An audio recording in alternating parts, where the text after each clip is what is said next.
Hello everybody, welcome to Just Sandy Vlogs. ఈ రోజు just Sandy vlogs kitchen లో we're making vangi bath, Karnataka special vangi bath అన్నమాట. ఇది కొంచెం మన వంకాయ పులిహోర లాగా ఉంటుంది, బట్ ప్రాసెస్ కొంచెం డిఫరెంట్ ఉంటుంది. వాంగి బాత్ ని రకరకాలుగా చేస్తూ ఉంటారు, బట్ నాకు ఈ ప్రాసెస్ చాలా ఈజీ అనిపిస్తుంది. సో ఈ ప్రాసెస్ ని అయితే మీతో షేర్ చేసుకుందాం అనుకుంటున్నాను. నేను వాంగి బాత్ మసాలా ప్రిపేర్ చేసి పెట్టుకుంటాను. సో ఎప్పుడైనా తినాలి అనిపించినప్పుడు ఇంట్లో వంకాయలు కనుక ఉంటే తప్పకుండా ప్రిపేర్ చేసుకుంటాను. ఈజీగా అయిపోతుంది. అండ్ ఈ వాంగి బాత్ మసాలా కూడా మనం ఎయిర్ టైట్ కంటైనర్ లో ఫ్రిడ్జ్ లో పెట్టి స్టోర్ చేసుకుంటే ఒక 15 days వరకు హ్యాపీగా స్టోర్ చేసుకోవచ్చు. ఇదే ఆ వాంగి బాత్ మసాలా అనమాట. లాస్ట్ టైం ప్రిపేర్ చేసుకునేటప్పుడు కొంచెం ఎక్కువ క్వాంటిటీనే ప్రిపేర్ చేసి పెట్టుకున్నాను.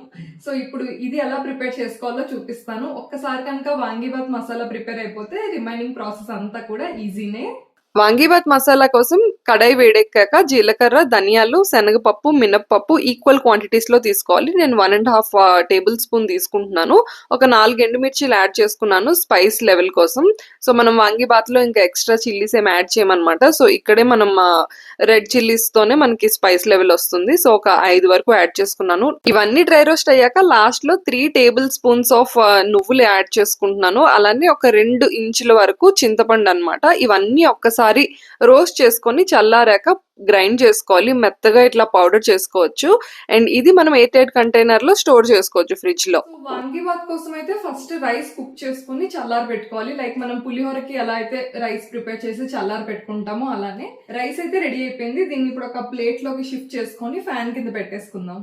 ఈ రెసిపీ కోసం రైస్ ని గట్టిగా ఏం కుక్ చేయక్కర్లేదు. మనం రెగ్యులర్ గా ఎలా అయితే కుక్ చేసుకుంటామో అలానే. బట్ కుకింగ్ కంప్లీట్ అయ్యాక వెంటనే కుక్కర్ నుండి తీసి ఇలా ప్లేట్ లో స్ప్రెడ్ చేసుకొని ఫ్యాన్ కింద పెట్టుకోవాలి.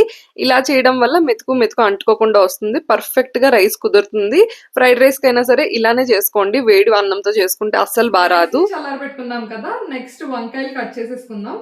యాక్చువల్లీ మీకు కనుక పొడవు వంకాయలు దొరికితే దాంతో చేసుకోండి, ఇంకా బాగుంటుంది. సో ప్రెసెంట్ మాకు ఇవే మార్కెట్ లో అవైలబుల్ ఉన్నాయని చెప్పి తెచ్చుకున్నాము. చాలా రోజుల నుంచి వాంగి బాత్ చేసుకోలేదని చెప్పేసి. సో క్విక్ గా వీటిని చాప్ చేసేసుకొని ఇంకా ప్రాసెస్ స్టార్ట్ చేసేద్దాం. ఈ రెసిపీ కోసం నేను ఎక్కువ పొడవు వంకాయలు యూజ్ చేస్తాను. పొడవు వంకాయలు లేకపోయినా సరే రెగ్యులర్ వంకాయలతో కూడా చేసుకోవచ్చు.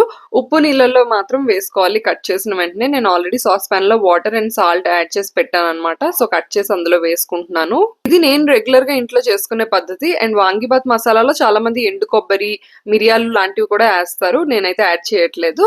సో ఇక్కడ వంకాయలు కట్ చేసేసుకున్నాను. అలానే అల్లం, వెల్లుల్లి, కరివేపాకు, ఉల్లిపాయలు కూడా చాప్ చేసి పెట్టేసుకున్నాను అనమాట. ఇప్పుడు మనం పోపు పెట్టేసుకుందాము. ఇక్కడ నేను యూజ్ చేస్తున్నది నెస్టీషియా కడాయి అనమాట. ట్రైప్లై స్టెయిన్లెస్ స్టీల్ కడాయి. సో ఫస్ట్ కొంచెం ఆయిల్ యాడ్ చేసుకొని పోపు పెట్టేసుకోవాలి. పోపులో ఆవాలు, జీలకర్ర, మినప్పప్పు అవి ఫ్రై అయ్యాక అల్లం, వెల్లుల్లి సన్నగా తరిగి పెట్టుకున్నాం కదా, దాంతోపాటు కొంచెం కరివేపాకు యాడ్ చేసుకుంటున్నాను. అండ్ ఈ స్టేజ్ లో మనం కొంచెం ఇంగు యాడ్ చేసుకోవచ్చు, మంచి అరోమా వస్తుంది. సో ఇవన్నీ ఫ్రై అయ్యాక ఇప్పుడు ఆనియన్స్ యాడ్ చేసేస్తాను. ఆనియన్స్ మరీ డీప్ ఫ్రై ఏమీ అవ్వక్కర్లేదు. సో కొంచెం కలర్ చేంజ్ అయింది అని అనుకునేటప్పుడు మనం వెంటనే మన వంకాయలు యాడ్ చేసుకోవచ్చు.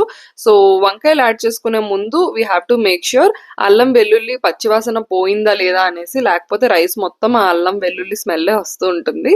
సో ఇప్పుడు వంకాయలు యాడ్ చేసుకొని ఒక్కసారి మిక్స్ చేసుకుంటున్నాను కొంచెం హై ఫ్లేమ్ లో పెట్టి.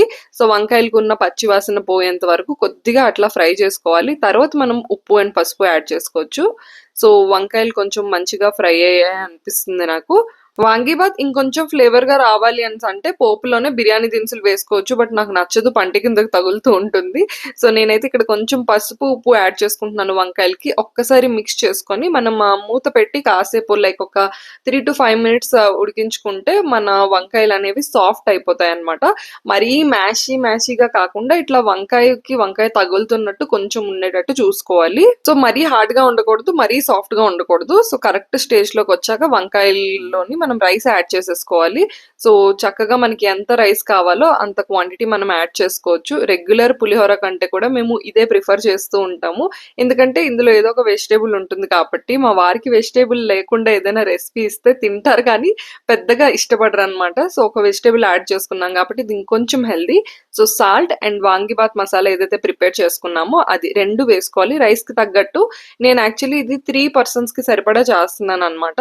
సో నేను ఒక 3 full table spoons of vangibath masala add చేసుకున్నాను. మరి ఎక్కువ యాడ్ చేసుకున్నా కూడా మరి మసాలా ఫ్లేవర్ స్మెల్ వచ్చేస్తూ ఉంటుంది. సో కొంచెం క్వాంటిటీ చూసుకొని యాడ్ చేసుకోవాలి. ఇప్పుడు అంతా కూడా ఒకసారి మంచిగా మిక్స్ చేసుకుంటున్నాను. So salt and vangibath masala correct గా యాడ్ చేసుకోవడం అనేది ఈ రెసిపీకి ఇంపార్టెంట్. ఎందుకంటే సాల్ట్ లేటర్ స్టేజ్ లో యాడ్ చేసుకున్నా మిక్స్ అవ్వదు. సో వాంగిబాత్ మసాలా కూడా నాకు పర్ఫెక్ట్ గా సరిపోయింది అని అనిపించింది. కలర్ లో కూడా తెలిసిపోతూ ఉంటుంది అండ్ మంచి అరోమా వస్తుంది. ఫైనల్లీ మన వాంగిబాత్ అయితే రెడీ అయిపోయింది. వేడి వేడిగా సర్వ్ చేసేసుకుందాము. సో ఇట్స్ ఫిల్డ్ విత్ వంకాయలు అనమాట. మీకు ఎవరికైనా వంకాయలు ఫేవరెట్ అయితే ఈ రెసిపీ ట్రై చేయండి. నేను వంకాయ బిర్యానీ కూడా ఒకసారి ట్రై చేశాను. మా వారు నాన్ వెజ్ తినరు కాబట్టి వెజ్ లో ఇలా ప్రయోగాలు చేస్తూ ఉంటాను. ఇది కర్ణాటక స్పెషల్ రెసిపీ. మా ఆఫీస్ లో ఎక్కువ పెట్టేవారు అనమాట. సో అప్పటి నుంచి నాకు ఇంట్లో ట్రై చేసుకోవాలని ఉండేది. Finally I made it. Already shorts లో ఈ రెసిపీ అయితే అప్లోడ్ చేశాను. బట్ డీటెయిల్ రెసిపీ కోసం లాంగ్ వీడియోలో షేర్ చేశాను. దీనిపైన ఇప్పుడు నేను పల్లీలు యాడ్ చేసుకుంటున్నాను. ఆల్రెడీ డ్రై రోస్ట్ చేసి పెట్టుకున్నవి. ఫైనల్లీ మన వాంగిబాత్ రెడీ అయిపోయింది. దీన్ని సాలెడ్ తో హ్యాపీగా తినేయొచ్చు. అండ్ ప్రోటీన్ కావాలి అనుకున్న వాళ్ళు ఒక 2 బాయిల్డ్ ఎగ్స్ కూడా యాడ్ చేసుకోవచ్చు. ఇట్స్ లోడెడ్ విత్ కార్బ్స్ అన్నమాట. అండ్ ప్లెయిన్ రైస్ కాకుండా ఇందులో వంకాయ కూడా మనం యాడ్ చేసుకున్నాము. లైక్ ఏదో ఒక వెజిటేబుల్ యాడ్ చేసాము అన్న ఒక సాటిస్ఫాక్షన్ ఉంటుంది. అండ్ దీనిపైన నేను ఫ్రైడ్ పల్లీలు యాడ్ చేసుకున్నాను. బికాజ్ పల్లీలు ముందే యాడ్ చేసుకుంటే తినేసరికి సాఫ్ట్ గా అనిపిస్తూ ఉంటుంది. సో నేను అందుకే ఎప్పుడైనా పల్లీలు టాప్ లో యాడ్ చేస్తాను. సో అదనమాట మన vangibath story. Vangibath powder prepare చేసుకుంటే ఈజీగా క్విక్గా ఒక 10 మినిట్స్లో రెడీ అయిపోతుంది. ఇప్పుడైతే నేను టేస్ట్ చేసి ఎలా కుదిరిందో చెప్తాను. Tasting time.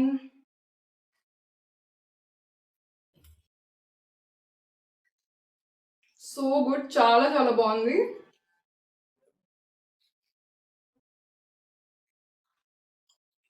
మీకు ఈ రెసిపీ నచ్చినట్లయితే తప్పకుండా లైక్ చేయండి. అండ్ వాంగిబాత్ ఎప్పుడు ట్రై చేయకపోయి ఉంటే ఒకసారి ట్రై చేసేయండి. Stay tune to just Sandy vlogs. Bye.